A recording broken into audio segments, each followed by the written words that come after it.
And then my personal take on this, and this is after looking at a lot of the facts, I talk about it with the Penn State schedule.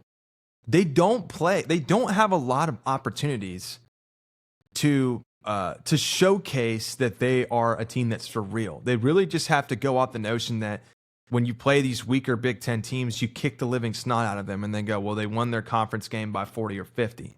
And when they get those opportunities to play in Oregon or an Ohio State or a Michigan or things like that, and the game's close, and we go, okay, who won that game? And according to James Franklin's stats, he doesn't win those games. So the small opportunities that you need to convert, either to win a championship or to contend for a playoff spot or to contend for a Big Ten championship, he doesn't convert on those. So that's why he's being fired. That's why he's being let go. You can look at the overall record all you want. That's not what we're looking at here. That's not what's being evaluated by the athletic director at Penn State. What's being evaluated is whenever he gets a dominant opposing team. Sorry, I'm word blanking. He doesn't convert on those opportunities.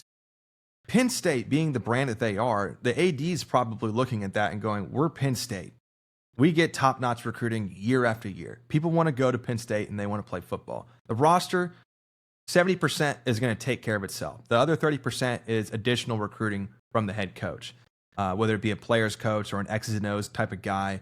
And what they're seeing from James Franklin is when he's getting those opportunities with the roster that he's been presented, he's not converting on those opportunities. And that could be a supporting cast in the head coach in the head coaching staff.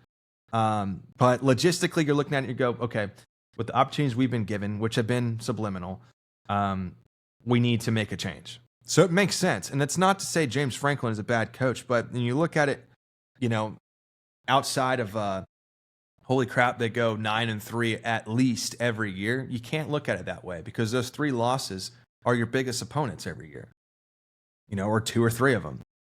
So that's what's most important with the Penn State thing.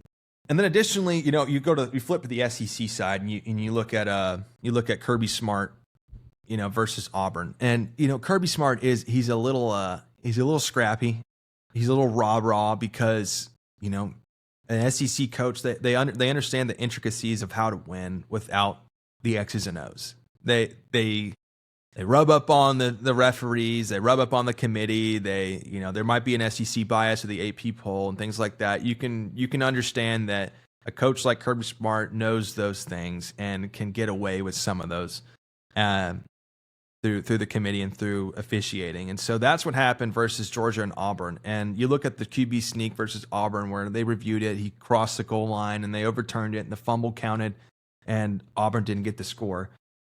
And so that could have been detrimental to how the game played out. And I'm going to acknowledge that. But, simultaneously him walking up the field and clearly calling a timeout, I'm not going to be different on this take. Calling timeout clearly and then saying, no, I was clapping, I didn't call timeout. And then they reward him with, no timeout given or no timeout taken from Georgia after he was pleading with them that it wasn't a timeout, he was clapping. It's a little ridiculous. We're not going to kid ourselves here. That shouldn't happen. That should be a thing we said, Coach, this means timeout. You're getting a timeout. And there's no ifs or buts about it. And ifs and buts are honey and nuts, we'd all have a Merry Christmas. But that's not what happened with Georgia. And I understand people's frustrations with that. I'm not going to ignore it. I didn't like it. I didn't like the Auburn overturn on the touchdown. Those are 2 things. So if you're an Auburn fan, I can understand your frustration. But at the same time, where is Auburn going? This year they're 3-3 now. They got Jackson Arnold at quarterback.